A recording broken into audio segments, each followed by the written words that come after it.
자리에서 일어나 사도신경으로 신앙 고백하겠습니다. 전능하사 천지를 만드신 하나님 아버지를 내가 믿사오며 그 외아들 우리 주 예수 그리스도를 믿사오니 이는 성령으로 잉태하사 동정녀 마리아에게 나시고 본디오 빌라도에게 고난을 받으사 십자가에 못 박혀 죽으시고 장사한 지 사흘 만에 죽은 자 가운데서 다시 살아나시며 하늘에 오르사 전능하신 하나님 우편에 앉아 계시다가 저리로서 산자와 죽은 자를 심판하러 오시리라. 성령을 믿사오며 거룩한 공예와 성도가 서로 교통하는 것과 죄를 사하여 주시는 것과 몸이 다시 사는 것과 영원히 사는 것을 믿사옵나이다. 아멘. 할렐루야. 오늘 이 자리에 오신 여러분을 환영합니다. 조금은 쑥스럽지만 우리가 늘 옆에 분에게 인사하죠? 사랑하고 축복한다고 오늘은 좀 더 낯간지럽게 얘기해 볼까요?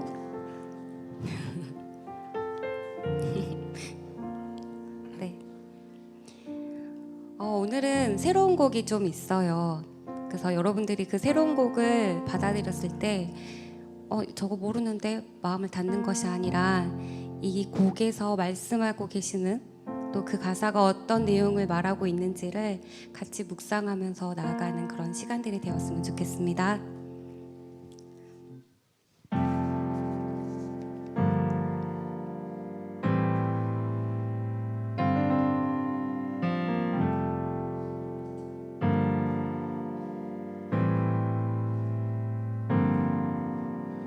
우리는 하나님의 자녀 주 사랑 안에 우리 거할 때 주님 나를 사랑하신 것 같이 우리도 서로 사랑할 수 있네. 우리는 주의 몸된 교회 모든 지체가 하나 될 때 예수님의 마음을 닮아가며 고통과 즐거움 함께 나누네. 하나님 안에서 우리 서로 이어져 주가 거하실 성전이 되네. 모퉁이 돌 대신 예수와 하나 되게 하신 성령 안에 함께 지어져 가네.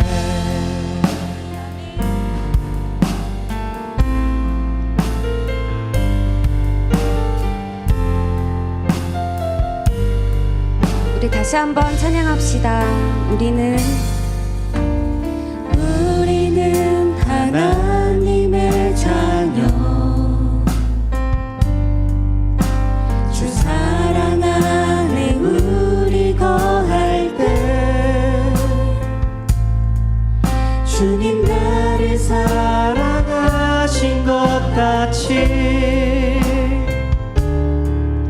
우리도 서로 사랑할 수 있네. 우리는 주의 몸된 교회 우리는 주의 몸된 교회 모든 지체가 하나 될 때 예수님의 마음을 닮아가며 고통과 즐거움 함께 나누네. 하나님 안에서 우리 서로 이어져 주가 거하신 성전이 되네. 모퉁이 돌 대신 예수와 하나 되 되게 하신 성령 안에 함께 지어져 가네. 하나님 안에서 하나님 안에서 우리 서로 이어져 주가 거하실 성전이 되네. 모퉁이 돌 대신 예수와 하나 되게 하신 성령 안에 함께 지어져 가네.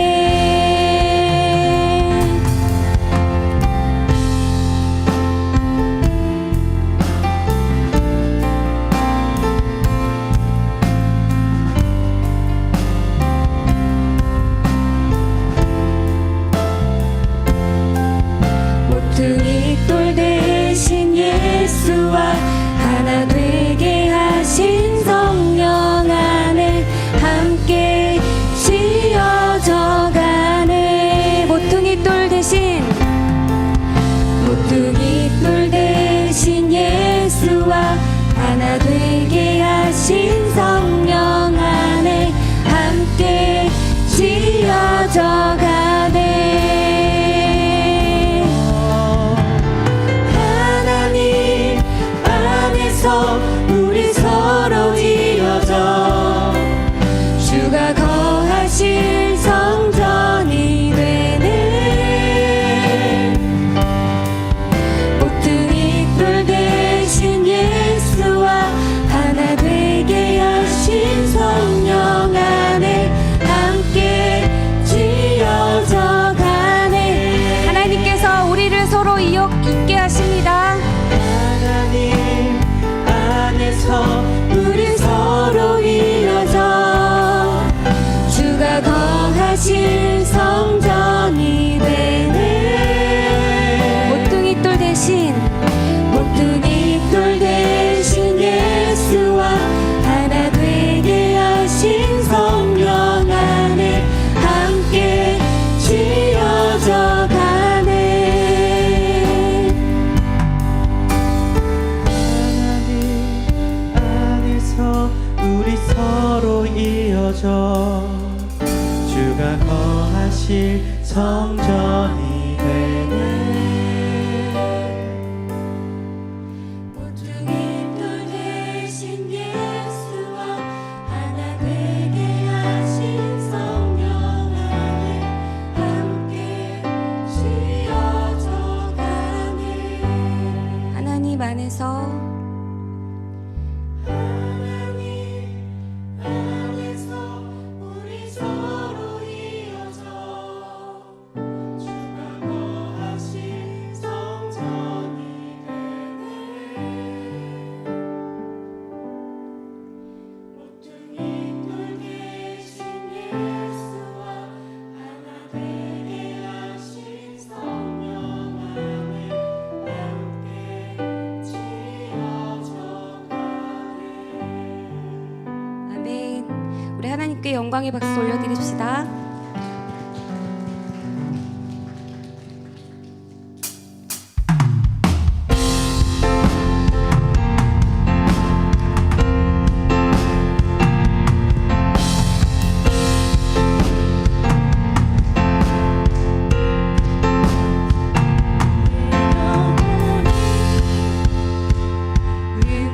은총입어 주간 죄지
한번 더 믿음으로 고백합시다. 할렐루야 찬양하세. 할렐루야 찬양하세 내 모든 죄 사함받고 주 예수와 동행하니 그 어디 우리 한 번 더 마지막으로 고백해 볼게요. 할렐루야. 할렐루야 찬양하세 내 모든 죄 사함받고 주 예수와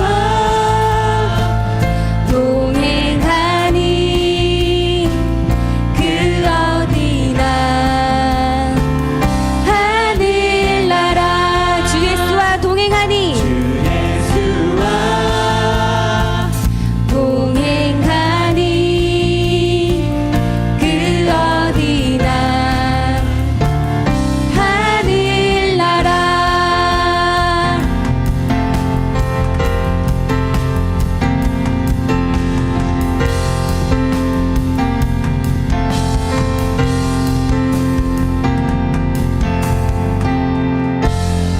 할렐루야.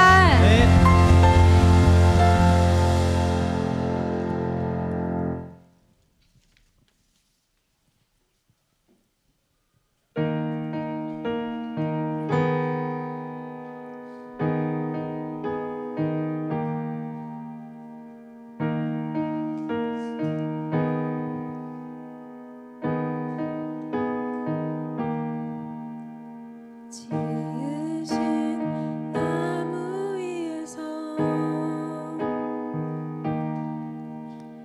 마지막 숨을 쉬신 분 눈물도 고통도 죽음도 우리 위해 견디신 예수를 깊이 생각합니다.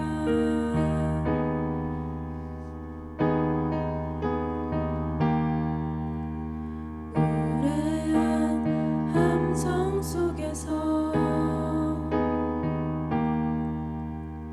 홀로 고요하신 분 죄인 오라 부르시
고백합시다. 오 예수님, 오 예수님 당신의 사랑이 얼마나 큰지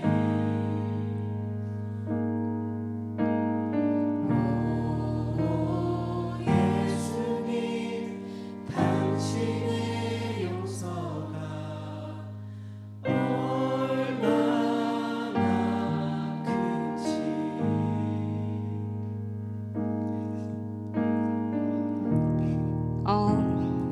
이 시간에는 정말 말로 형용할 수 없는 그 예수님의 사랑을 좀 깊이 묵상하면서 자신의 마음을 하나님 앞에 드려지는 그런 묵상하는 그런 시간을 갖기를 원합니다. 목소리가 크지 않아도 괜찮고 지금 현재 이 순간 하나님의 사랑이 느껴지지 않는다 할지라도 이곳 가운데 우리에게 발걸음을 돌이킬 수 있게 하신 분은 하나님이시라는 것을 믿으시면서 나아갔으면 좋겠습니다. 정말 하나님의 그 사랑과 그 용서가 얼마나 큰지를 이 시간 다시 한번 우리가 예수님을 깊이 생각해보는 그런 시간이 되기를 소망합니다.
사랑이 많으시고 긍휼이 끝없으신 주님, 오늘도 정말 죄인인 우리를 정말 거룩하신 주님을 찬양하고 만날 수 있는 이 자리 가운데 불러주신 은혜에 감사드립니다. 주 예수 그리스도의 그 거룩한 피를 힘입어 주님 앞에 나아갈 때 우리 각자 짊어지고 있는 모든 염려와 근심들 주님 앞에 내어놓고 주님 뵙기를 구하오니 빛과 진리 되신 주 예수 그리스도시여 우리를 자유케 하여 주시옵소서. 주님, 새학기가 시작되는 3월입니다. 설렘과 약간의 두려움과 걱정을 가지고 새학기를 시작하는 대학생들이 있습니다. 좋은 만남을 허락하여 주시고 주님 주시는 새 힘과 능력으로 모든 것들을 능히 감당할 수 있게 하여 주시옵소서.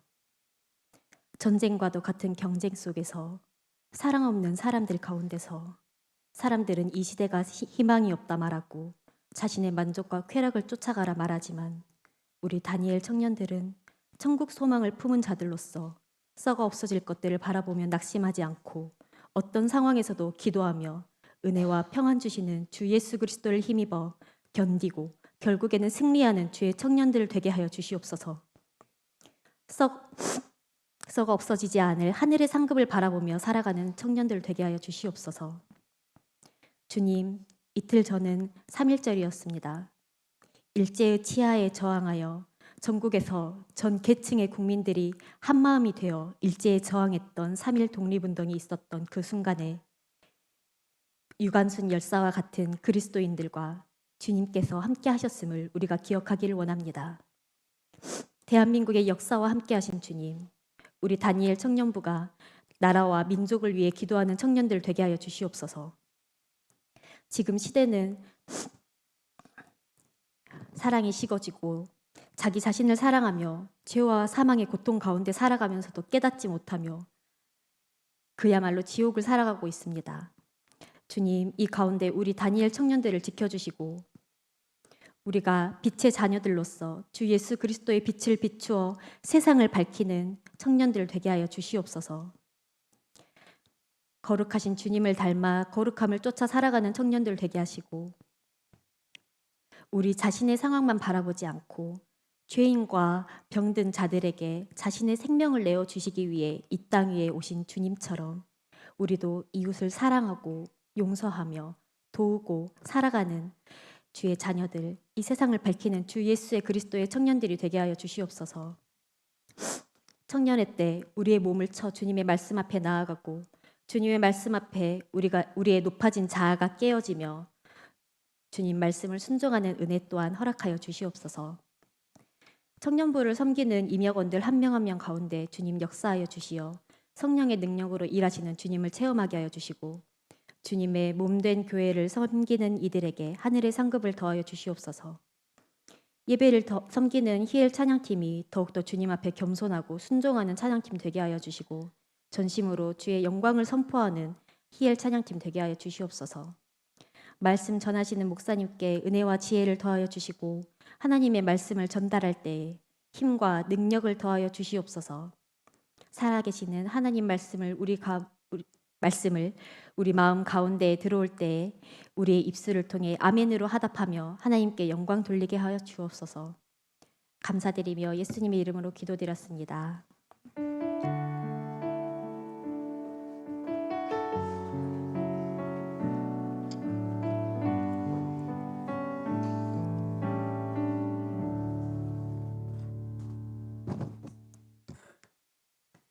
오늘 우리에게 주시는 하나님의 말씀은 신약성경 디모데후서 3장 16절에서 17절 말씀입니다. 디모데후서 3장 16절에서 16절 말씀입니다. 봉독하겠습니다. 모든 성경은 하나님의 감동으로 된 것으로 교훈과 책망과 바르게 함과 의로 교육하기에 유익하니 이는 하나님의 사람으로 온전하게 하며 모든 선한 일을 행할 능력을 갖추게 하려 함이라. 아멘. 여러분 반갑습니다. 옆 사람 인사에게 인사합시다. 당신은 하나님의 사람입니다. 네, 당신은 하나님 사람입니다. 옆에 앉아 주셔서 감사합니다. 이렇게 또 오글거리는 멘트 한번 날려봅시다. 봄이잖아요. 당신이 옆에 앉아 주시니 내 마음이 꽃이 핍니다. 얘기해 주세요. 네, 감사합니다. 주님 오실 그날까지 이렇게 인사하겠습니다. 옆 사람과 이런 간단한 인사를 통해서 여러분의 마음문이 조금이라도 열릴 수 있다면 100번이라도 해야죠. 여러분들 오늘 본 말씀을 보시면 너무나 익숙한 말씀입니다. 이 말씀 잘 아시죠? 주일학교를 경험해 보신 분이나 교회를 1년 이상 다녀서 보셨던 분들은 이 본문의 말씀을 안 들어볼 수가 없습니다. 우리가 설교나 그리고 교육이나 어떠한 기독교적인 활동을 할 때마다 이것이 근간이 되거든요. 오늘 본 말씀 한번 볼까요? 다시 한번 15절입니다. 또 어려서부터 성경을 알았나니 성경은 능히 너로 하여금 그리스도 예수 안에 있는 믿음으로 말미암아 구원에 이르는 지혜가 있게 하느니라. 하면서 모든 성경은 하나님의 감동으로 된 것으로 교훈과 책망과 바르게 함과 의로 교육하기에 유익하니 라고 되어 있어요. 그래서 모든 이 설교 그리고 가르침 그리고 성경을 통한 모든 활동들 이걸 근간으로 합니다. 굉장히 중요한 기독교에 있어서 아주 중요한 말씀이죠. 이걸 통해서 모든 활동들, 교육적인 활동들이 이루어지니까요. 근데 정말 이 중요한 본문의 내용, 너무나도 익숙한 본문이고 한 번이라도 다 들어왔을 수 있는 이 내용을 여러분들 다 익숙하신데, 정작 이 본문이 갖고 있던 그 배경적인 내용은 잘 모르시는 것 같더라고요. 이 배경적인 내용이 있습니다. 이 배경적인 내용을 알아야 이 배경에서 이 말씀이 나오는구나 라는 것을 통해서 내 삶에 그대로 적용할 수 있고, 그리고 또한 상황하여서 그 복음의 말씀, 적용했던 말씀을 또 전할 수 있는 거죠, 다른 사람에게. 그러므로 이 본문의 그 배경적인 내용들을 한번 살펴봐야 됩니다. 그러기 위해서는 이 바로 위절인 14절을 한번 주목해 봐야 되는데요. 14절 한번 볼까요? 14절 같이 한번 읽어보겠습니다. 14절 시작. 그러나 너는 배우고 확신한 일에 거하라. 너는 내가 누구에게 배운 것을 알며 라고 되어 있어요. 여기 그러나라고 되어 있잖아요. 앞에 내용들, 말도 안 되는 내용들이 이어지고 그러나 라고 하면서 그 앞에 상황을 전제하면서 그 반대로 얘기하는 내용들인데, 이 앞에 내용들이 어떤 내용들이 나오느냐, 1장부터 3장까지 쭉 이어지는 내용들이 여러 내용들이 나오는데, 기본적으로 두 가지 내용의 상황을 얘기합니다. 첫 번째로 뭐냐면, 바울이 전한 복음을 퇴색시키는 인물들이 있었어요. 교회 안에 성도들이 바울이 전한 복음을 퇴색시키고 바울이 전한 복음을 의심케 만드는 거죠. 그들이 바울이 전한 복음을 통해서 교회가 섰는데, 1차, 2차, 3차 전도여행을 통해서 교회가 섰는데, 이제는 바울이 가르쳐 주신 바로 전해 주신 그 복음을 의심을 해요. 사도권을 의심하고 복음을 의심합니다. 그가 전한 이런 상황이 펼쳐졌다. 이것은 무슨 얘기냐? 그동안 살고 있던 그 신앙의 근간을 흔드는 그러한 어려움이 찾아왔다. 이게 첫 번째입니다. 바울이 AD 48년경에 1차 전도여행을 시작하죠. 그러고 난 다음에 2년 사역을 하고 또 2년 2차 전도여행하고 그리고 4년 3차 전도여행을 끝냅니다. 그리고 나서 유럽 각지의 교회들이 서게 되죠. 그리고 난 다음에 로마에 이제 체포돼서 로마로 투옥되는 일이 벌어져요. 그때 옛빌 골몬, 에베소서, 빌립보서, 골로새서의 내용들을 씁니다. 그리고 난 다음에 이 옥중서신이라고 불릴 수 있는 그런 말씀들을 쓰고 난 다음에 그 다음에 이제 좀 AD 62년경에 옥에서 다시 풀려나게 되거든요. 그때 목회서신이라고 불리는 디모데 전서, 디도서를 쓰게 돼요. 그러고 나서 다시 전도여행을 합니다. 그러다가 또 잡혀요. 또 잡혀가지고 AD 66년에서 67년 정도에 다시 잡힙니다. 다시 투옥돼요. 거기서 쓰게 되는 것이 오늘 본문 디모데 후서의 내용입니다. 다시 투옥되니까 어떤 일이 벌어지느냐? 야, 이거 역시 바울은 사도가 아니야 라는 것이 유럽 교회 각지에서 또 이런 의심들을 품은 사람들이 나오는 거죠. 왜냐하면 다른 사도들을 보면 기적의 행보들을 보이거든요. 기적의 행보들을 보이잖아요. 뭐 베드로 같은 경우는 막 죽은 자도 살리고 막 3,000명씩 막 돌아오고 막 그렇지 않습니까? 그에 비해 바울은 보면 죄다 고난받은 이야기, 힘든 이야기밖에 없어요. 그리고 복음을 잘 전하다가 왜 하나님께서 옥에 가도? 라고 하면서 그런 내용들, 그리고 겉으로 드러나는 내용들 중에 바울은 글은 굉장히 논리적이고 엄청나게 강한 영향력을 미치는데, 막상 바울을 마주한 사람들은 말에는 조라다라고 이렇게 표현을 해요. 말을 좀 더듬는 것이 있었나 봐요. 겉으로 드러나는 것들로 판단하는 거죠. 그가 전한 복음이 아니라 겉으로 드러나는, 고린도후서 11장 6절의 말씀입니다. 말에는 조라다. 형편없다라는 거죠. 생각 기대치보다 겉으로 보니까. 이 다른 사도들에 비해서 뭐 이런 얘기 많이 하잖아요. 고린도후서 11장에 같이 나오는 내용들인데 40에 감암매를 5번이나 맞고 3번의 엉덩이 맞는 그 태장을 맞고 돌로 맞고 3번에 파선하고 강의 위험, 강도의 위험, 줄이고 목마르고 춥고 배고프고 그런 얘기들을 많이 합니다. 그걸 봐서는 야 이게 진짜 사도가 맞냐? 하나님께서 함께 하시는 인물이 맞냐? 우리가 이 인물을 믿어야 되냐? 이 인물이 전한 복음을 믿어야 되느냐? 사도권을 의심하고 복음을 의심하고 그런 상황이 펼쳐졌다. 거기다 게다가 다시 투옥돼 버리는 거죠. 풀려났다가 다시 투옥돼 버립니다. 그러니까 더 의심이 커지고 교회에 불만을 품은 자들이 많이 일어나게 된 거죠. 특별히 디모데후서 1장 15절을 보시면요. 이 앞의 내용이죠. 뭐라고 되어 있냐면 아시아에 있는 모든 사람이 나를 버린 일을 내가 하나니 그 중에 부겔로와 허모게네도 있느니라. 이 사람들이 두 사람이 주도해가지고 바울을 의심하게 만들고 바울을 떠나버려요. 바울이 전한 복음을 떠나고 바울을 비판하는 사람들로 섰다라는 거죠. 이런 상황 가운데 썼다는 거죠. 그러므로 첫 번째 상황은 뭐냐면 우리가 그동안 들었던 신앙생활 이게 맞다라고 신앙생활했던 그 모든 근간이 되는 신앙의 기준들을 흔드는 일들이 펼쳐졌다. 이런 상황입니다. 첫 번째. 두 번째는 어떤 상황이냐면 그 교회 안에 교사들, 거짓된 교사들이 전한 가르침 때문에 진짜 복음 듣는 사람과 거짓 복음을 받은 사람들, 거짓 가르침을 받은 사람들끼리 이 가치의 충돌이 일어나게 돼요. 그 내용들이 어디 나오느냐? 오늘 본문입니다. 오늘 본문의 1절과 3장 1절과 5절까지의 내용을 보시면 19가지로 종교적 타락과 도덕적 타락의 내용들이 나오는데 그 내용을 보시면 딱 이거예요.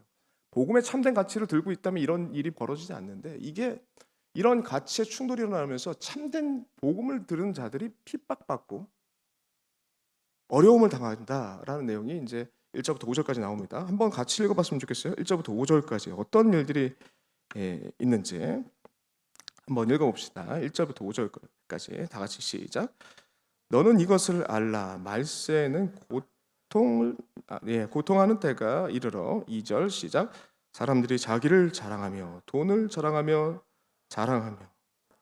교만하며 비방하며 부모를 거역하며 감사하지 아니하며 거룩하지 아니하며 무종하며 원통함을 풀지 아니하며 모함하며 절제하지 못하며 사나우며 선한 것을 좋아하지 아니하며 배신하며 조급하며 자멸하며 쾌락을 사랑하기를 하나님 사랑하는 것보다 더하며 경건의 모양은 있으나 경건의 능력은 부인한 이 같은 자들이 너에게서 돌아서라. 이런 거죠.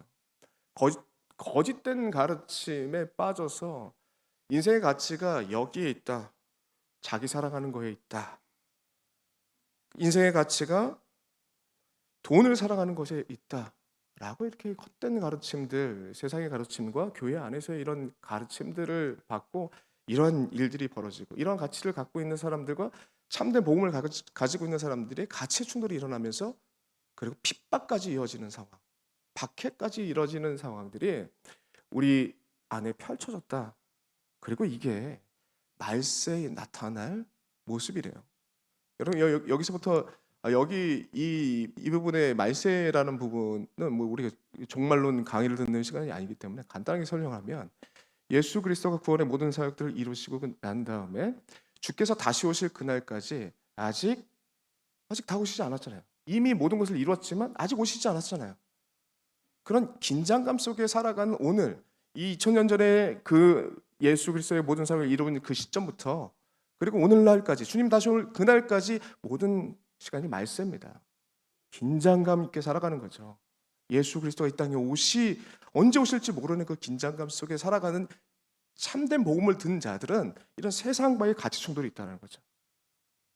그냥 서로 간의 의견 충돌을 끝나는 것이 아니라 이게 실질적인 박해로 찾아올 수가 있다는 거죠.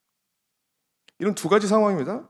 우리가 여태까지 우리의 삶의 기준이라고 생각했던 것들이 무너지고 흔들릴 때, 그리고 또한 이러한 교회 안의 거짓 교사들 때문에 이런 가치 충돌이 일어날 때, 그리고 그게 실질적인 어려움을 당할 때, 이런 상황 가운데 오늘 본문의 말씀이 나오고 있다고요.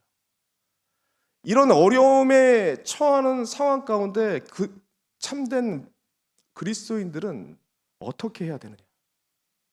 이런 말세 어려움들이 계속 반복될 텐데, 주기적으로 반복될 텐데 이런 상황 가운데 우리는 어떻게 해야 되는가라는 질문을 던질 수밖에 없고, 특별히 오늘 디모데 후서 같은 말씀은 이 바울이 마지막 자기의 죽음이 임박함을 알고 마지막 서신입니다. 이게 자기 아들과 같이 여기는 디모데, 예배소에서 사역을 하는 그 아들과 같이 여기는 디모데를 오라 하면서 강하게, 마지막 유언과 같이 강하게 당부하고 명령하고 당부하는 거, 유언 같은 말씀이 오늘 본문 말씀이고, 이런 어려운 상황들이 언제든지 펼쳐질 수 있다. 너의 신앙의 근간을 흔드는 일들, 가치가 충돌해서 내가 들고 있는 복음의 가치가 우습게 여기고 손가락질 받고, 내가 들고 있는 가치가 맞는가, 내 삶이 맞는가라고 회의적인 생각들이 들 때가 있다. 언제든지 찾아올 수 있다. 내 삶을 완전히 황폐하게 만드는 실질적인 고난이 그들을 통해서 주어질 수 있지만, 이 상황 가운데 우리가 붙잡아야 될 내용이 뭐냐? 오늘 본문 말씀입니다. 이런 상황 가운데 오늘의 본문 말씀이 나오고 있다는 것을 잊지 마시기 바랍니다. 15절을 보세요. 그래서 이런 말씀이 나오는 거죠. 일단은 14절을 한번 더 보여주시면 좋을 것 같습니다. 14절. 이런 두 가지의 힘든 상황들이 언제든지 펼쳐질 수 있는데, 그러나 한번 읽어봅시다. 시작. 너는 배우고 확신한 일에 거하라.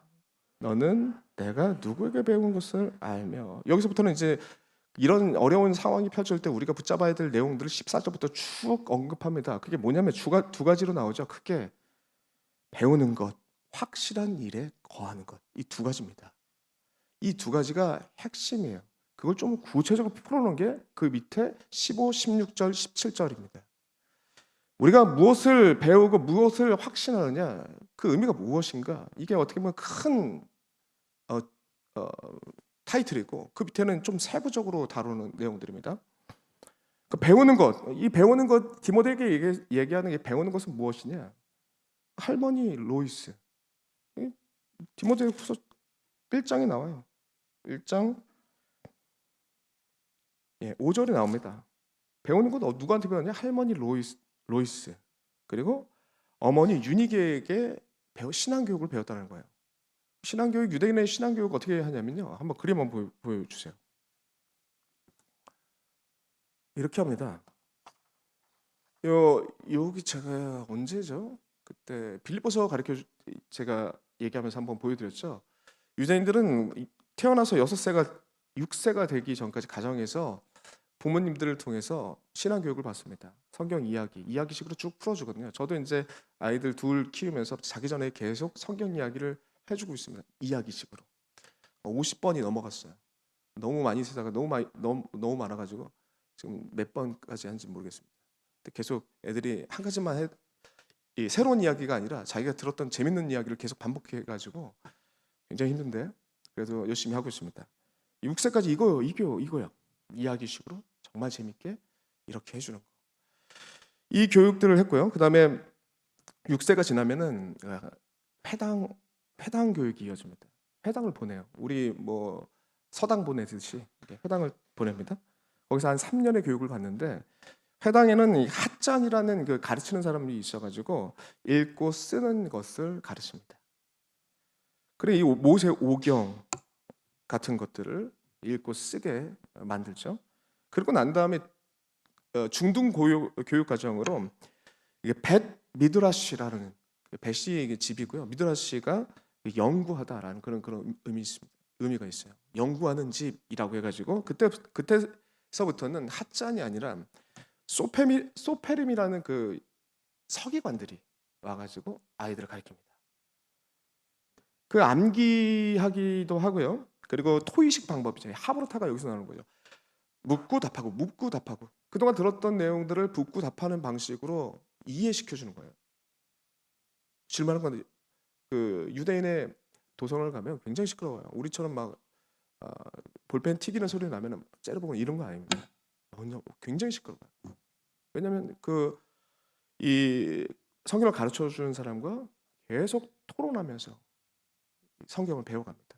이런 과정이 있어요. 보통 이런 과정까지 이 디모데는 이 과정까지는 경험을 했을 것입니다. 그 뒤로는 아카데미 과정은 이거는 아무나 못 가요. 유대인들 중에 특출하게 리더, 그러니까 교수로 쓸 만한 사람들, 랍비로 쓸 만한 사람들 뽑아가지고 그 가말리아라는 거 유명하잖아요. 유명한 학자에게 보냅니다. 선발된 인원들이 뽑혀서 가서 랍비가 되고 서기관이 되는 과정, 이렇게 크게 세 단계를 거쳐서 성경을 배우게 됩니다. 여기서 배우는 성경은 뭡니까? 구약을 바탕으로 해서 배우겠죠. 구약. 근데 문제는 뭐냐면 이 유대인 전체가 이 구약의 이 과정을 통해서 구약의 내용을 익숙하게 만듭니다. 삶에 어떠한 의미가 있는지 풀어 해석하면서 막 배우게 돼요. 그런데 이제 안 보여주셔도 됩니다. 근데 문제는 뭐냐면 이런 그림 한번 보셔야 돼요. 이런 풍부한 구약의 지식이 있는데 그냥 이 풍부한 구약의 지식을 가지고 종교 생활로 끝나는, 지식만으로 끝나고 종교 생활로 끝나는 것이 유대인이 지금까지도 이어지는 것이 유대인입니다. 왜 무슨 차이를 벌이냐? 똑같은 이 교육 과정 가운데 바울과 디모데는 그 안에 예수 그리스도를 발견합니다. 예수 그리스도를 발견해서 이 구약의 의미가 예수 그리스도로 어떻게 연결되는지에 대해서 발견한 자들이에요. 그렇지 못하고 그 지식으로 남고 그냥 경건 생활로 남는 자들이 지금까지 2000년이 넘는 시간 동안 유대인들이죠. 어리석다라고 표현할 수 있습니다. 구약을 통해서 예수 그리스도를 발견한 자 지혜롭다라고 표현할 수 있죠. 그래서 15절에 이렇게 표현되는 겁니다. 15절 한번 다 같이 한번 읽어봅시다. 15절 같이 한번 읽어볼게요. 15절 시작.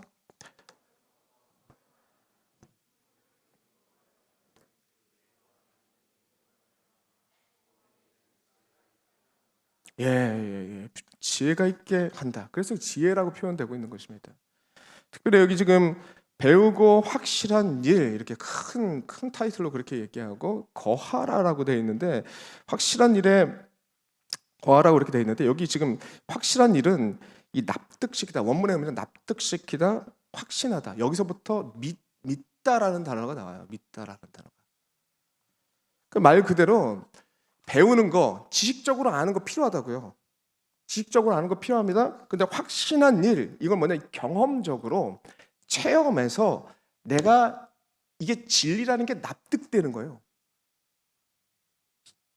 신념을 갖게 되는 겁니다. 더 나아가 확고한 믿음을 갖게 되는 거예요. 지식 필요합니다. 지식을 얻는 과정, 오늘 이게 배우는 과정 필요해요. 이 과정이 없이 직통계시로 되는 거 아무것도 없습니다. 그 절대 없어요. 가끔 말씀을 멀리하고 기도를 가까이 하는 게 더 중요하다, 뭐 이런 얘기를 하시는 그 은사파들이 있는데 큰일 날 소리입니다. 하나님의 하나님 되심을 성경에 다 드러났으면 그거에 집중해가지고 그걸 바탕으로 기도하고, 그걸 바탕으로 찬양하고, 그걸 바탕으로 예배하고, 이 근간이 되는 배우는 과정, 이게 반드시 있어야 된다. 주객에 전도되면 안 됩니다. 이 과정이 배우는 거, 지식적으로 알아야 되는 과정 반드시 필요합니다. 그 다음에 확신한 일에 거하는 거, 경험적으로 그 말씀이 내 삶 속에 어떻게 적용되고 어떠한 능력을 발휘하게 되는지 스스로 경험할 때 생기는 지식들, 이 두 가지가 필요하다고요. 바울은 그걸 강조합니다. 그렇죠? 그것을 통해서 예수 그리스도가 누구인지 발견하고, 그 예수 그리스도가 이 구약을 통해서 흘러오는 그 예수 그리스도가 내 삶에 어떠한 능력을 발휘하는지 경험적으로 알 때, 확실한 일에 거할 때 우리가 능력 있게 살아갈 수 있다라는 것이죠. 그게 참된 지혜라고 15절에 얘기하고 있습니다. 그러므로 우리가 해야 될 거는 실천사항 바로 나왔죠. 말씀을 가까이 하고, 여러분 말씀을 배우는 시간들을 여러분의 삶 속에서 확보하셔야죠. 이 과정이 반드시, 이 과정 없이 직통계시로 되는 거 없다고요. 하나님께서 주시는 그 영감과 이런 모든 것들 말씀 안에서 해석이 되어야 됩니다. 이런 반드시 배우는 과정이 반드시 있고, 그것을 삶에 옮겨가서 체험하는 그 과정들이 있어야 된다. 그러므로 우리도 말씀을 가까이 하고, 여러분 얼마나 말씀을 가까이 하십니까? 하루에 한 장 읽으세요.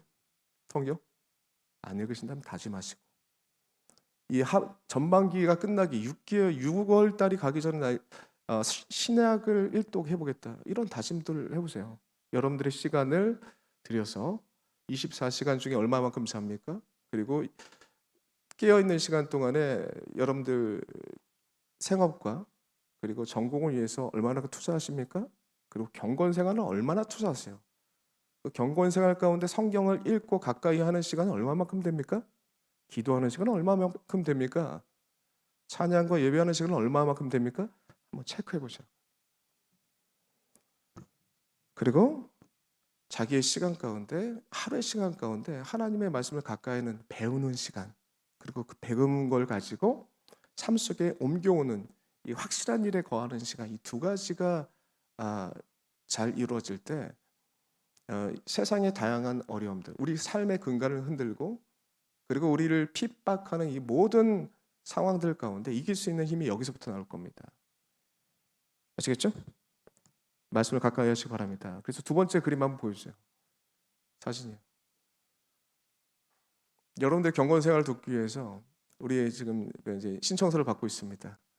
우리 많이 신청해 주시고요. 신청서만 내세요. 그러면 여러분들의 상황을 봐가지고 제가 묶을 거예요. 이번에는 정말 우리 교회에 이제 새가족들이 많거든요. 새가족들도 교회에 처음 나와보는 새가족들이 굉장히 많아요. 괜찮습니다. 그분들은 필수로 신청하십시오. 그분들끼리 묶어드려서 저와 함께 성경을 배웁시다. 배우는 것에 끝나는 게 아니죠. 그게 삶에 어떻게 옮겨지는지 확실한 일에 거하게 만드는 것이 무엇인지 함께 고민합시다. 그리고 기존의 청년들 있죠. 자기가 부족한 부분들 여러분들이 청년 시기를 졸업해서 디모델에 가기 전에 이거만큼은 끝내고 가세요. 성경을 개론하는 거, 신구약으로 개론하는 거 하나씩 들어 있습니다. 신구약 개론하는 끝나는 게 아니겠죠? 신구약 개론은 성경을 스스로 읽을 때 좀 도움이 되게끔 그 목적이 있고요. 신구약 끝나고 난 다음에 뭐예요? 신구약을 통틀어서 하나님은 어떤 분이신지, 예수 그리스도는 어떤 분이신지, 구원은 어떤 것인지 이런 기준들 세우는 거 있잖아요. 그리고 더 나아가서 이단이 가르치는 교리와 우리의 가르침은 뭐가 다른지 라는 이런 것들을 다루셔야죠. 이런 기본적인 내용들 DP가 유용할 때 DT로 제가 주었습니다. 여러분 많이 신청해 주시고 그냥 자유롭게 신청하세요. 그러면 묶음을 만들어 가지고 여러분들에게 가장 유익한 방향으로 함께 고민하겠습니다. 네, 넘어갑시다. 네, 그러면은 바로 이어지는 또 말씀 정말 중요한 구절이죠. 오늘 읽었던 말씀인데요. 오늘 읽었던 말씀 보면 모든 성경은 하나님의 감동으로 된 것으로 교훈과 책망과 바르게 함과 의로 교육하기에 유익하니 이 내용은 앞의 내용들 좀 풀어놓은 겁니다. 우리가 배워야 될 내용들 성경을 통해서 드러나는 것들 그게 실질적으로 어떠한 우리의 삶 가운데 유익을 가져오는가 성경을 하나님께서 왜 주셨는가 첫 번째 질문이고 그리고 또한 이 문맥상에서 답이 되는 거죠. 우리가 배우고 확실한 일에 거하는 거 왜 어떻게 배우고 확실한 일에 거해야 되는가 이에 대한 질문의 답이죠. 왜냐하면 우리 삶에 유익이 되거든요. 어마어마한 유익이 되거든요. 이 본문의 16절과 17절의 내용을 쭉 보니까 세 가지로 정리됩니다. 첫 번째 뭐냐면 성경을 통해서 인생의 답을 찾게 된다고 얘기합니다. 두 번째로는 성경을 통해서 일상의 답을 찾게 그러니까 인생의 답, 인생의 시작과 끝의 답을 성경이 우리에게 주는 유익이 있습니다. 그리고 두 번째로는 성경을 통해서 일상의 삶의 문제에 대한 모든 답을 제시하신대요. 우리가 일상에 주어지는 많은 여러 가지 문제들 있지 않습니까? 관계 속에서 문제들, 우리 진로를 놓고 기도할 때, 그리고 우리의 일상을 살아갈 때 삶의 문제들, 이런 다양한 문제들의 답을 주신대요. 그런 유익이 있대요. 답을 찾을 수 있답니다. 세 번째로는 성경을 통해 답을 찾는 것뿐만 아니라 능력을, 일상을 살아가는 능력을 주겠대요. 이게 지금 15절과 16절과 17절에 나와 있는 내용입니다. 저와 함께 좀 간단하게 좀 한번 살펴봅시다. 첫 번째, 성경을 통해 인생이 답을 찾는다. 이거 어떤 의미입니까? 성경을 통해서 인생의 시작과 끝에 대한 의미를 찾게 된다라는 것이죠. 어려서부터 성경을 알았나니 성경은 능히 너로 하여금 그리스도 안에 있는 믿음으로 말미암아 구원에 이르는 지혜가 있게 하느니라 라고 되어 있어요. 아까 제가 보여드렸던 유대인들의 교육법을 통해서 구약의 내용들, 구약의 그 율법적인 내용들로 끝나는 게 아니라 율법적인 그 구약에 있는 모든 내용들이 뭘로 연결되느냐면 예수 그리스도를 통한 구원, 그리고 그 구원받은 자들은 어떻게 지금을 살아가야 되는지, 그리고 앞으로 끝날 점은 어떤 것인지에 대한 부분들이 구약에서부터 나옵니다. 구약을 통해서 이걸 끄집어내야죠. 좀 구체적으로 좀 말씀드리자면, 이거 간단하게 설명드리자면 이거입니다. 이거 성경이 있죠. 하나님의 말씀 있지 않습니까? 피면 뭐가 나와요? 태초에 하나님이 천지를 창조하시니라. 시작을 다룹니다. 시작. 인생의 시작점을 다루고 있죠. 그 시작점에 대한 답을 주고 있고, 그 다음부터는 계속해서 여러분들 질문을 던져야 돼요. 그렇다면 왜 시작했는데? 하나님께서 시작하셨어? 최소한 이게 믿어지지 않더라도 여기서 이렇게 쓰여 있으니까, 하나님이 그렇게 자신을 드러냈으니까, 그럴 수도 있으니까 그렇게 접근하는 거라고요. 하나님이 세상을 시작했어? 왜 시작했는데? 라는 질문을 던져야죠. 여기서부터 끊임없는 질문들을 던지셔야 됩니다. 구약을 보면서, 구약을 읽으면서 계속 이런 질문들을 던지라고요. 그냥 맹목적으로 덮어놓고 믿는 거 아닙니다. 하나님이 이 세상의 모든 것들을 시작하셨다. 그럼 왜 시작했는데? 라는 질문을 자연스럽게 던지는 거잖아요. 자연스러운 이런 질문들을 하시라고요. 이런 질문들을 던지면 이어지는 내용은 무엇입니까? 근데 왜 인간을 하나님 닮게 만드셨는데? 왜 인간은 하나님 형상을 하나님처럼 하나님 닮게 만드셨는데 왜 죽게 됐는데?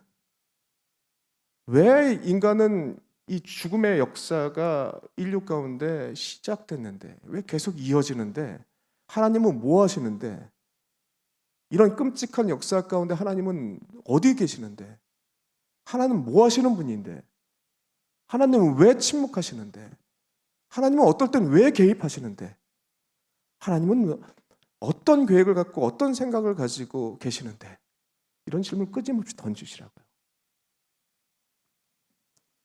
그 가운데 하나님은 인간을 구원하시고자 하는 그 계획을 갖고 계신다는 것을 알게 될 것이고, 결국에 예수 그리스도를 통해서 그 모든 것들을 이루신다는 걸 알게 될 것이고, 예수 그리스도를 통해서 우리에게 구원을 허락하신다면 그 구원을 받은 자들은 지금을 어떻게 살아가야 되는데? 라는 질문으로 계속 이어진다고요. 그런 질문들을 계속 던질 때 어떠한 유익이 찾아와요? 인생의 시작점과 끝점을 향해서 끝없는 질문들에 대한 답을 얻게 될 것입니다. 뭘 통해서요? 성경을 통해서요. 그렇기 때문에 성경이 쓰여진 겁니다. 우리에게. 그러면 성경을 보면서 이걸 찾아야죠. 이 질문들의 답을 찾아야죠. 막연히 있는 거 아닙니다. 이런 질문들을 찾고 고민하면서 내 삶까지 끌고 오면서 배우는 과정이 있어야 돼요. 배우고, 그리고 확신한 일에 거하는 것, 설득되어지는 것, 하나님 말씀에 설득되어지는 것, 그게 확고한 믿음으로 가는 것, 이 과정 가운데 있다고요. 그냥 주어지는 거 아닙니다. 성경의 말씀을 배우는 것, 그걸 통해서 고민하고 생각하는 거 내 삶 가운데 가지고 올 때 이게 믿음으로 자라난다고, 견고하게요. 그래서 뭐 해야 됩니까? 아까 신청해야 된다. 신청하시라고요. 알겠습니까? 개인적으로 성경 묵상 계획하시고 삶 속에 이 퍼센티지를 내가 좀 늘리겠다라고 다짐하시고 공동체적으로는 이거 신청하시라고요. 아시겠죠? 네. 두 번째로는 시간이 많이 갔으니까 좀 빨리빨리 하겠습니다. 두 번째로는 일상에 대한 답을, 인생에 대한 답을 찾고, 큰 답을 찾고, 두 번째로는 일상에 대한 답을 찾게 되는데요. 이 16절에 나와 있는 내용입니다. 뭐라고 되어 있냐면, 모든 성경은 하나님의 감동으로 된 것으로 교훈과 책망과 바르게 함과 의로 교육하기에 유익하니, 이 네 가지로 설명하고 있어요. 성경에 이런 유익이 있다는 거죠. 하나님의 감동으로 된 거, 이 감동의 영감에 대한 부분들은 나중에 제가 교리를 다룰 때 한번 다루고요. 그 밑에 보면요, 우리의 삶 가운데, 우리 일상 가운데 교훈과 책망과 바르게 함과 의로 교육하는 유익이 있대요. 그래서 하나님께서 성경을 우리에게 주신 것입니다. 교훈은 여기 좀 설명드릴게요. 교훈은 뭐냐면 이게 교사를 뜻하는 디자스칼로스라는 단어에서 오는 거예요. 이 교사 선생을 뜻합니다. 교사 선생을 뜻하는 이 단어에서 이 교훈이라는 단어가 오는 건데, 이런 거죠.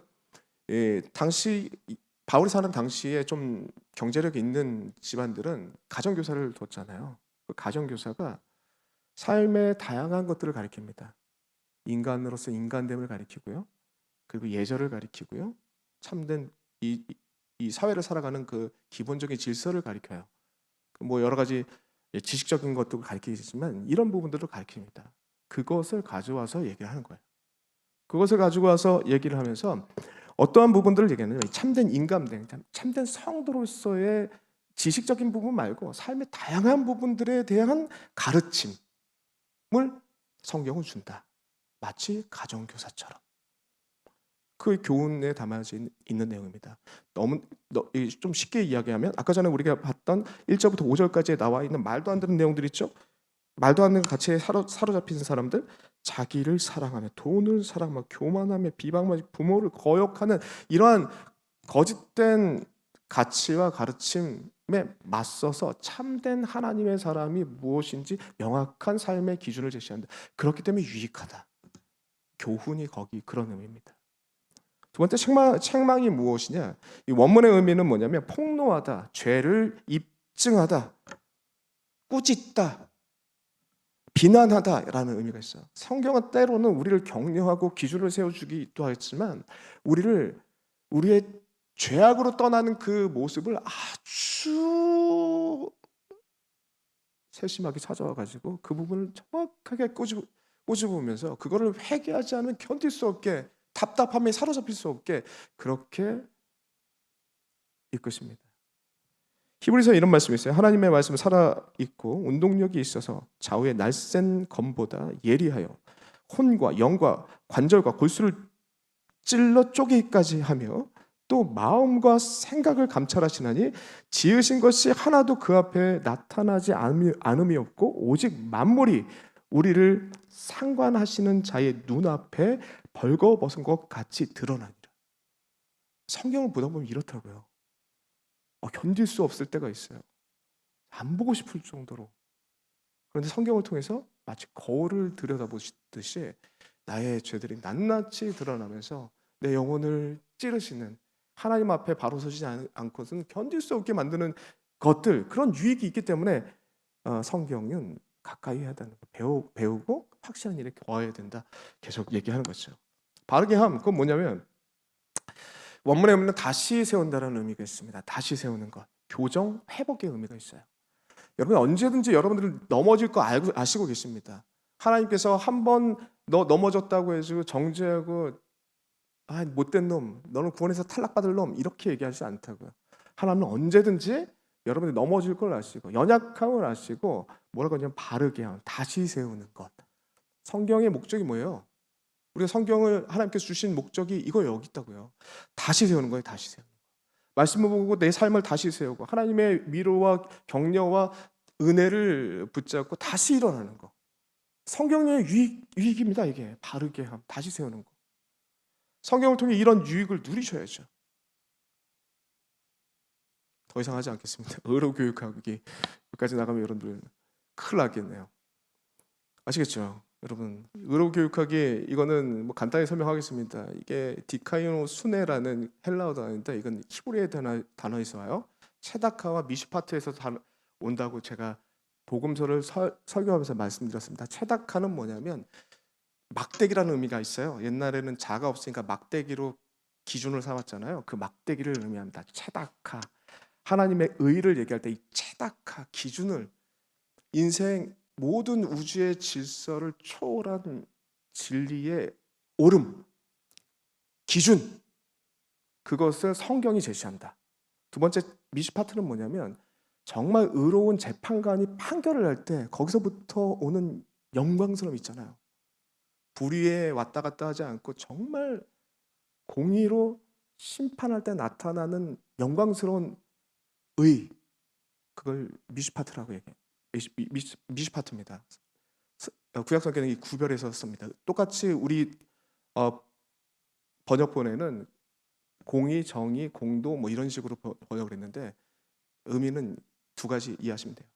어떨 때는 체다카가 쓰입니다. 하나님의 삶의 기준으로. 노아를 설명할 때 이런 얘기를 많이 하는데 말씀의 기준인 인생에 쓰게 되고요. 흔들리지 않는 말씀의 기준, 의로운 기준이 쓰게 되고요. 그리고 공의로운 하나님의 성품을 닮아서 그 흔들리지 않는 공의로운 의를 붙잡게 된다라는 것이 의로 교육하기 유익하니. 성경을 통해서 이 교육하다는 것은 이게 숙지시키다라는 의미인데, 이 성경을 통해서 그것이 내 삶 속에 체득되는 거죠. 체득되는 거. 성경은 이러한 유익이 있습니다. 그러므로 우리가 성경을 가까이 해야겠죠. 결론은 이겁니다. 아까 그거 보여줬던 거 신청 많이 하시면 될 것 같습니다. 아시겠죠? 네, 하나님의 성경의 말씀, 우리가 익숙했던 말씀인데 이 말씀의 배경적인 모습들 찾아봤고 중요한 세 가지 찾아봤습니다. 성경을 통해 인생의 답을 제시하는 유익이 있다. 성경을 가까이 해야 되는 이유입니다. 그리고 일상의 답을, 일상의 다양한 삶의 문제에 대한 답을 제공할 겁니다. 제시할 겁니다. 그리고 일상을 사는 능력, 이게 마지막 17절에 나와 있는 건데 17절 그냥 한번 읽고 끝내겠습니다. 17절 한번 읽어보겠습니다. 시작. 이는 하나님의 사랑으로 온전하여, 이게 이제 하나님의 성화를 이룬, 하나님을 닮아가는 성화를 말합니다. 온전하며 모든 해주세요. 모든 선한 일을 행할 능력을 갖추게 하려 합니다. 세상의 다양한 가치로 넘어질 수밖에 없는 거친 파도로 우리를 넘어뜨리려고 하지만 우리가 넘어지지 않는 것은 뭐냐면 성경이 있기 때문이에요. 성경이 우리가 넘어지지 않고 하나님의 가치를 들고 결국에 승리의 자리까지 가게끔 하는 그 능력, 하늘과 땅에 있는 모든 권세를 가진 예수와 함께하는 그 능력이 무엇인지 경험케 하게 돼요. 성경이 주는 유익입니다. 인생의 답을 제시합니다. 일상의 답을 찾게 만들 것입니다. 일상을 살아가는 능력을 제공할 겁니다. 뭐가요? 성경이요. 기도합시다. 그러므로 많이 신청해라. 여러분, 우리 다 같이 자리에 일어나서 찬양 마지막으로 하고 기도합시다. 결단하며 하나님 말씀을 가까이 하겠습니다. 말씀을 주신 이유 명확하게 우리에게 세 가지로 설명하셨습니다. 말씀이 주는 유익에 대해서 우리에게 제시하셨습니다. 이 말씀의 능력 체험하기를 원합니다. 지식으로 끝나는, 유대인들처럼 지식으로 끝나는 종교생활로 끝나는 것이 아니라 삶 속에서 주님과 동행하는 신앙생활 하기를 원합니다. 크리스찬 승리 수업, 그걸 경험하기를 원합니다. 라는 고백 가운데 여러분들 오늘 말씀을 가까이 하시길 바랍니다. 찬양하겠습니다.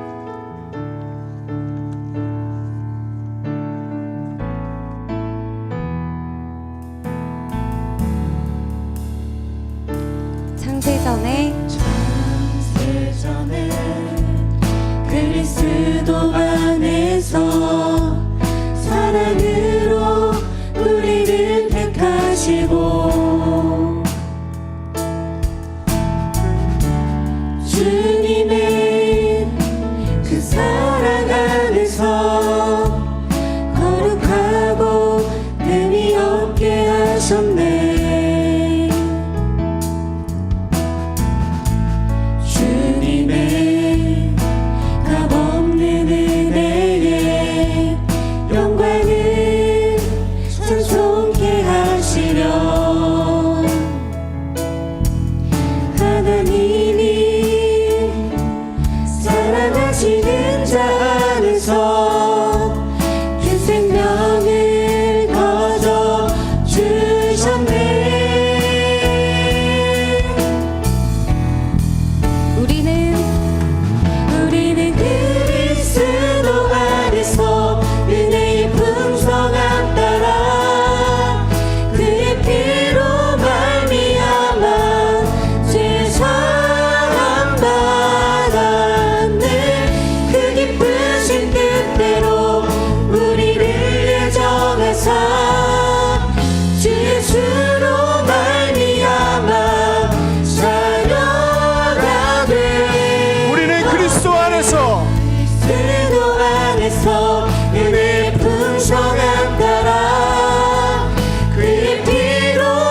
구약의 말씀과 신약의 말씀을 통해서 주 예수 그리스도를 통하여서 우리가 하나님의 자녀되고 우리가 하나님의 형상을 회복하게 주님께서 말씀하셨다는 그 내용 붙잡고 그 구원의 지혜의 내용들을 붙잡고 하나님의 사람으로 이 땅을 살아가게 해달라고 이 시간 함께 기도하도록 하겠습니다. 기도하겠습니다. 하나님 감사합니다. 우리에게 하나님의 귀하신 말씀을 보여주시고 하나님의 살아계심을 드러내시고 하나님이 어떤 분이시라는 것을 성경의 말씀을 통해서 우리에게 제시하여 주시니 감사합니다. 인생에 여러 가지 답들이 있습니다. 근원적인 고민들이 있습니다. 내가 어디서부터 왔고 지금 내가 왜 살아가고 있고 무엇을 향해 달려가고 있고 죽음의 끝에 이후의 삶이 어떤 것인지에 대한 근원적인 질문에 대한 답을 허락하여 주시옵시고 일상을 살아가면서 구원받은 하나님의 백성들이 일상을 살아갈 때 저놈을 맞게 되는 여러 가지 고난의 문제들과 가치의 충돌의 문제들과 저놈 아버지 부끄러운 손가락질 받는 그런 상황들의 문제들과 저놈 아버지 기독교의 가치와 다른 가치들과 부딪힘에 있을 때 아버지 참된 인생의 가치가 무엇이고 인생의 답이 무엇인지 분명히 알고 제시할 수 있도록 주님 아버지 하나님의 말씀을 허락하시니 감사합니다. 하나님은 우리를 고아와 같이 내버려 두지 아니하시고 날마다 하나님의 귀하신 말씀으로 저놈 아버지 교훈하시고 저놈 아버지 가르치시고 저놈 바르게 하시고 교육하시는 저놈 아버지 귀하신 말씀을 붙잡게 하시니 감사합니다. 하나님 아버지 그 무엇보다도 저놈 아버지 우리의 고아와 같이 내버려 두지 아니하시고 하나님께서 저놈 함께 하셔서 살아계신 하나님과 동행하는 삶의 능력이 무엇인지 일상 가운데 하나님의 능력을 체험하는 것이 무엇인지 그리스도인의 능력이 무엇인지 하나님 아버지 말씀을 통해 제시하여 주셨고 이 말씀을 통해 수없는 저놈 아버지 질문을 통해서 내 삶 가운데 적용하고 실천하며 하나님 아버지 오늘도 여전히 살아계시는 그 주님을 만나길 원합니다. 주님 말씀을 통해서 우리는 역사하시는 주님 성경의 말씀을 통해서 우리에게 여전히 주님께서 살아계심을 드러내시는 주님 처음부터 어떻게 믿음이 생기겠습니까? 최소한 하나님께서 하나님을 자신을 말씀을 통해 제시하셨다면 하나님을 그럴 수도 있다면 하나님 아버지 그 귀한 생각을 가지고 하나님 아버지 말씀 앞에 가까이 나오게 하여 주시옵시고 하나님을 그 가운데 만나게 하시고 배움의 시간 가운데 하나님을 경험케 하시고 삶의 여러 가지 질문 가운데 던져지는 여러 아버지 고민 가운데서 하나님께서 다가오시고 말씀하여 주시고 주님 인도하여 주시옵시고 주님께서 여전히 살아계신다는 그 능력을 주님 체험할 수 있도록 도와주시옵소서. 하나님의 말씀이 지식으로 끝나는 것이 아니라 종교 생활로 끝나는 것이 아니라 하나님이 여전히 이 말씀이 우리의 삶 가운데 영향력을 끼치고 능력이 된다는 것을 위력이 된다는 것을 경험할 수 있도록 도와주시옵소서. 그것이 믿음 생활이고 주님과 동행하는 삶임을 고백하오니 하나님 주의 말씀으로 이끌어 주시옵소서. 감사합니다. 주님 감사합니다. 너무나도 감사합니다. 하나님 주님 귀하신 말씀 감사합니다. 하나님 성경 말씀을 통해서 인생의 답을 찾게 하시고 일상의 답을 찾게 하시고 일상의 능력을 갖게 하시니 감사합니다. 이 귀한 능력을 우리에게 허락하셨는데 너무나도 가깝게 너무나도 쉽게 접할 수 있게 모든 것들을 허락하셨는데 이 하나님의 말씀을 가까이 하지 못했던 우리의 연약함을 주님 고백합니다. 그리고 다시 한번 우리의 삶 가운데 하나님의 말씀을 가까이 하고자 다짐합니다. 하나님 이 귀한 몸부림 가운데 있는 귀한 청년들을 함께하여 주시옵시고 하나님의 말씀을 배우는 시간 가운데 그리고 이 배움이 지식으로 끝나는 것이 아니라 예수 그리스도를 통해서 우리의 삶 가운데 적용되어서 확실한 일에 거하는 주님을 체험적으로 알고 주님의 말씀에 설득당하는 인생들 될 수 있도록 인도하여 주시옵소서. 하나님의 말씀으로 주어진 그 유익들을 누리기를 원합니다. 주께서 성경 말씀을 주신 목적을 알길 원합니다. 은혜 허락하여 주시옵소서. 이 시간 귀한 예물 드리오니 주님 받아주시옵시고 주님의 귀하신 사랑이 전해지는 일들 가운데 쓰임받을 수 있도록 인도하여 주시옵소서. 이제는 우리 주 예수 그리스도의 은혜와 주 하나님의 무한하신 사랑과 성령 하나님의 감화감동 역사 위로 교통하심의 은혜가 이 자리에 머리 숙여 하나님의 말씀을 가까이 하고자 소망하는 주의 백성들 머리 위에 이제부터 영원토록 함께 있을지어다. 아멘.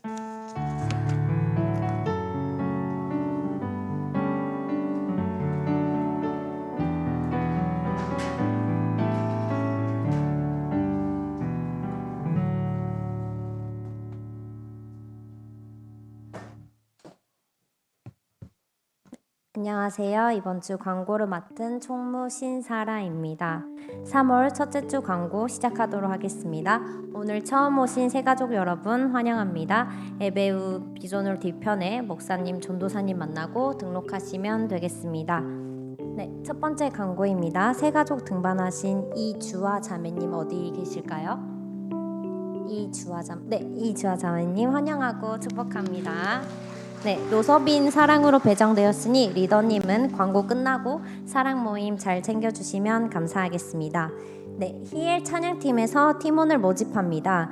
동명교회 등록 6개월이 지난 청년이라면 누구든지 가능합니다. 싱어, 일렉, 베이스, 드럼, 건반 다양한 분야에서 여러분을 기다리고 있습니다. 모집 기간은 다음 주 10일 일요일까지니 희망하는 분은 주보에 써진 원유한 형제님께 신청하시면 되겠습니다. 네, 다음 광고입니다. 오늘 다음 주 일요일 오후 5시 새가족 부실에서 학습 세례 교육이 있습니다. 문답식은 16일 토요일 오후 3시 30분 비전홀, 세례식은 17일 주일 저녁 예배 영광홀에서 진행됩니다. 해당하는 분은 날짜와 시간 기억하시고 꼭 학습 세례 받으시면 되겠습니다. 봄학기 교육훈련 안내입니다. 교구 성경 배움터가 3월 13일 수요일부터 6주간 매주 수요일 오전 10시 30분부터 아트홀에서 있습니다. 회비는 10,000원이며 주제는 신앙, 영적 성장 베이직이고 강사는 송길남 목사님입니다. 신청은 정성수 목사님께 하시면 됩니다. 성경 아카데미가 3월 13일 수요일부터 5주간 매주 수요 예배 후 3층 세미나실에 있습니다. 회비는 10,000원이며 주제는 성경의 역사이고 강사는 최종휴 목사님입니다. 신청은 이순례 권사님께 하시면 됩니다. 뉴 LMTC가 3월 14일 목요일부터 9주간 매주 목요일 저녁 7시 카페일에 있습니다. 회비는 100,000원이며 주제는 커피 바리스타 이론 교육 및 실습입니다. 신청은 조승삼 집사님께 하시면 됩니다. 크로스웨이 성경 공부가 3월 24일부터 18주간 매주 주일 오전 11시 새가족 부실에서 있습니다. 회비는 10,000원이며 주제는 하나님의 구원 계획입니다. 신청은 조진만 목사님께 하시면 됩니다. 매일 성경반이 매주 오전 11시 3층 세미나실에 있습니다. 신청은 방충현 장로님께 하시면 됩니다. 여러분의 많은 참여 부탁드립니다. 네, 영상 재생해 주세요.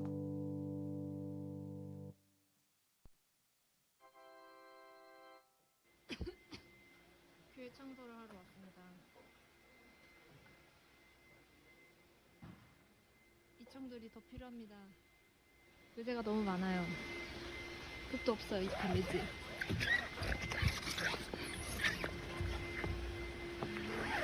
여러분, 많은 사람들이 필요합니다.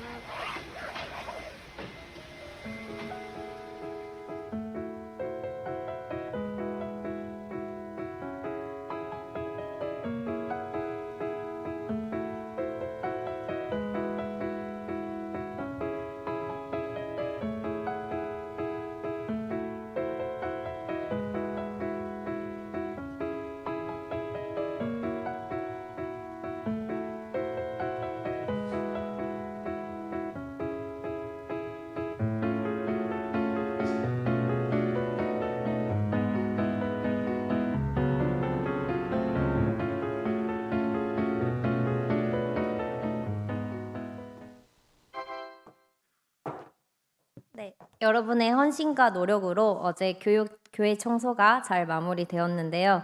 3월 한 달간 매주 토요일 오전 10시부터 12시 본당 2, 3층을 청소합니다. 어제도 많은 지체분들이 오셔서 수고해 주셨는데 돌아오는 토요일 많은 분들이 오실 거라고 기대하고 있겠습니다. 토요일 오전 10시까지 카페 일회로 오시면 되겠습니다. 네, 다음 광고입니다. 다음 달쯤에 헌혈차가 올 예정인데 청년부 중 참여하고 싶은 지체분들 할 계획이신 분들은 교회에서 진행하니까 함께하면 좋을 것 같습니다. 희망자는 임여원께 전달해 주시면 명단 취합하도록 하겠습니다. 수능 이후로 신천지를 비롯한 이단의 포교 활동이 예상됩니다. 새가족과 교인을 사칭한 전화에 주의하시고 전화를 받으면 정성수 목사님께 신고해 주시면 감사하겠습니다. 네, 다음으로 선교보고입니다. 1월에 우리 청년들이 선교를 다녀왔는데요. 오늘은 이지수 자매, 김동찬 형제 나와서 선교 보고 하시겠습니다.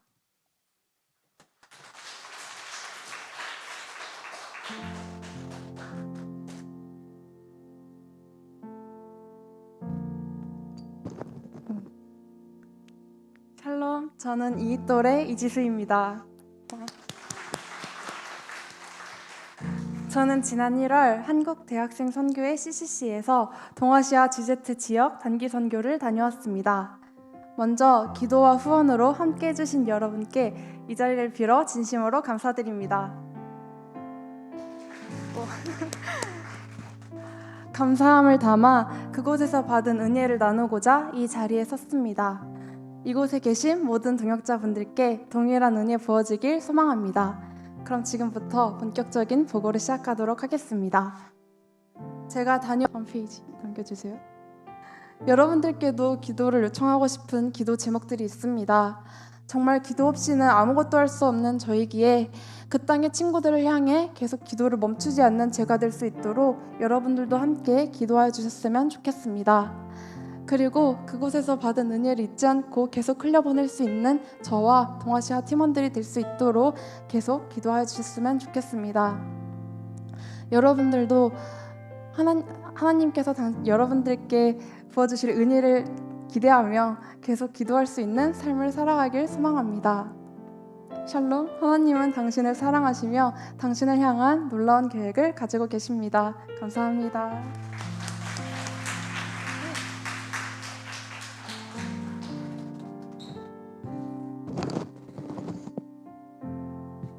네, 안녕하세요. 저는 24년 1월 29일부터 2월 12일까지 캄보디아로 단기 선교를 다녀온 17돌의 김동찬입니다. 네, 먼저 캄보디아는 동남아시아에 있는 국가로 우리들에겐 앙코르와트가 있는 국가로 알려져 있습니다. 캄보디아는 국교인 불교가 97%이며 개신교 인구는 0.3%로 하나님을 알지 못하는 사람들이 너무나도 많습니다. 그 중에서 저희 팀은 현지 선교사님과 연결된 저희 나라의 경기도에 해당하는 깜뽕스페우주에 있는 엉뿌리어 초등학교에서 교육 의료 사역을 진행했습니다. 현지 학교는 430여 명의 학생과 12명의 선생님이 있는 학교입니다. 다음 페이지 네. 학교 사역은 보건교육, 구강교육, 신체계측 등 총 3개의 파트로 나누어져 진행이 되었습니다. 저는 그중 보건교육을 맡아 아이들에게 영양, 위생, 손씻기 교육을 진행하였습니다. 교육을 하는 것도 좋지만 복음을 전하러 왔다는 선교팀의 목적이 흐려지지 않기 위해 처음 아이들을 만나면 축복합니다 찬양을 불러주었습니다. 비록 끄뇽쏨 쫌뽀네약이라는 축복합니다 부분만 크메로를 할 수 있었지만 하나님을 알 기회조차 없는 아이들에게 하나님을 찬양하는 노래를 알릴 수 있어서 너무나도 감사한 시간이었습니다. 허둥지둥했던 첫날과는 다르게 둘째 날부터는 여유가 생겨서 프레아 예수 스러라인 이약이라는 문장을 아이들에게 전할 수 있었습니다. 이 문장은 예수님께서 너를 사랑하셔 라는 짧은 문장이지만 아이들에게 예수 그리스도를 전할 수 있는 이 시간이 너무나도 소중했습니다. 과거에 승려가 교육을 맡았기 때문에 학교 근처엔 절이 있고 불상이 여기저기에 널려 있으며 교실벽에도 불상에 절하는 법이 붙어있는 이 캄보디아 땅에 하나님의 찬송이 울려 퍼지고 하나님을 향한 기도가 우선이 되길, 또 그러한 때가 속히 오길 기도하게 되었습니다. 네, 첫 주 목요일과 금요일 오후에는 현지 선교사님 센터 사역을 진행하였습니다. 센터 아이들은 선교사님을 통해 하나님을 알고 있었으며 너무나 귀하게 맺힌 열매들이었습니다. 아이들은 이미 선교사님을 통해 피아노와 기타 등의 악기를 연주하며 하나님을 찬양하고 있었습니다. 우리는 이 땅에 복음의 씨앗을 뿌리러 온 자들이지 열매를 볼 것이라곤 기대를 전혀 못했던 터라 너무나도 귀한 시간이었습니다. 그 다음까지 가셔도 돼요.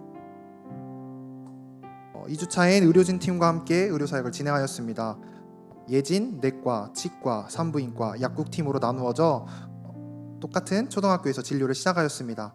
저는 학생으로서 할 수 있는 것들에 제한이 있었지만 이 시간 관찰하고 또 참여할 수 있는 것들에 참여함을 통해 의료 선교에 대해서 깊이 생각하고 앞으로의 선교 있어서 어떻게 해야 할지에 대해서 좀 더 깊이 생각하고 정리할 수 있는 시간이었습니다. 이틀간의 의료 사역을 통해 약 200명이 넘는 주민들과 학생들이 진료를 받을 수 있었습니다. 더 많은 사람들에게 기회가 가지 못한 것이 아쉬웠지만 자유롭게 진찰을 받을 수 있도록 의료 수준이 높아지기를 이 자리를 통해 또 기도하게 되었습니다. 의료 수준이 개선되고 평균 수명이 높아지면 하나님을 알 수 있는 기회도 더욱 늘어나지 않을까 생각하게 되었습니다. 캄보디아의 많은 영혼들이 하나님을 알게 되어 하나님 나라를 누릴 수 있기를 간절히 기도하게 되었습니다. 이번 선교는 하나님의 사랑을 체험하는 시간이었습니다. 사랑을 주러 갔지만 오히려 더 많은 사랑을 받고 돌아오는 시간이었습니다. 아침에 학교에 가면 아무것도 아닌 저희 팀을 달려와 반갑게 맞이해주는 모습, 자신의 머리핀이나 직접 쓴 편지를 건네주는 모습 등을 통해 아이들의 순수한 사랑을 많이 느꼈습니다.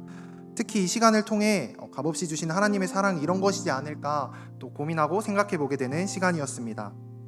그러면서도 고민이 되었던 것은 의료 선교는 다른 선교들과 다르게 복음을 직접적으로 전할 수 있는 시간이 제한적이다 보니 복음을 전하러 온 것이 맞을까에 대한 여러 생각과 고민이 생겼습니다. 그때 선교사님께서 해주신 말씀이 있는데요. 고린도전서 3장 6절에서 7절 말씀입니다. 나는 심었고 아블로는 물을 주었으되 오직 하나님께서 자라나게 하셨나니 그런즉 심는 이나 물 주는 이는 아무것도 아니로되 오직 자라게 하시는 이는 하나님뿐이니라. 아멘.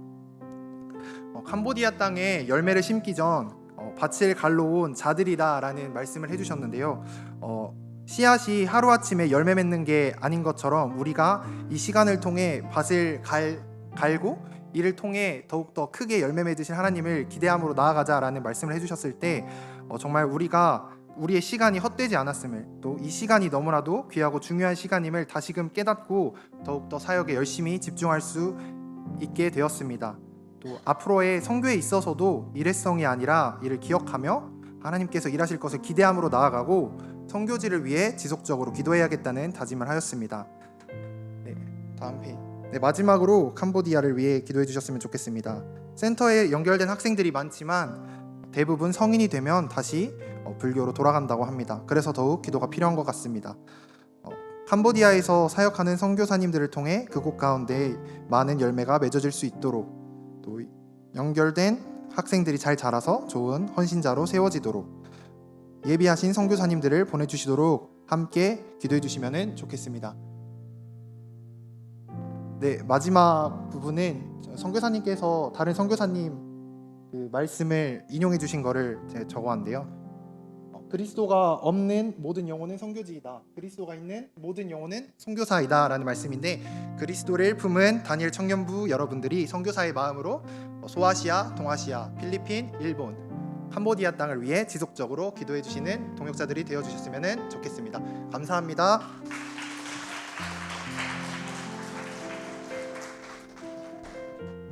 이상으로 광고 마치도록 하겠습니다.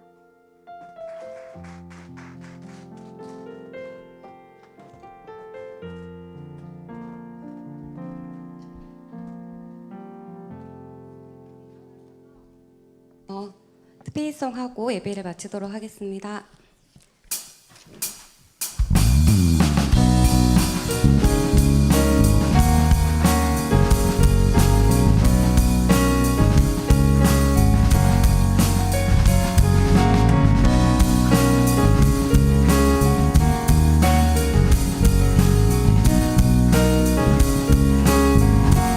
우리 주를 만나고 새로운 삶을 시작했네. 모든 것을 할 수 있을 거라고 자신감으로 가득 설레는 마음만으로 넘어지고 일어나 기도해.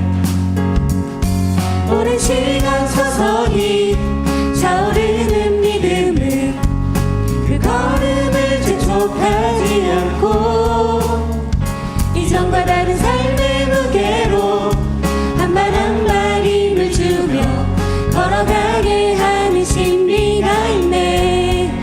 오늘 수많은 문제와 고통이 우리를 애워싸고 시기하지만 주를 향한 노래는 멈출 수 없어. 할렐루야 소리쳐요.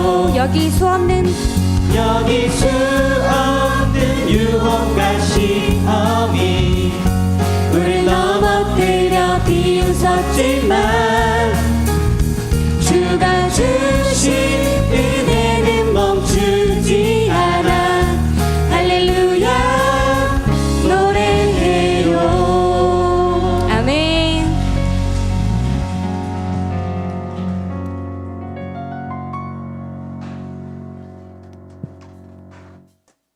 주를 찾는 모든 자들이 주로 말미암아 기뻐하고 즐거워하게 하시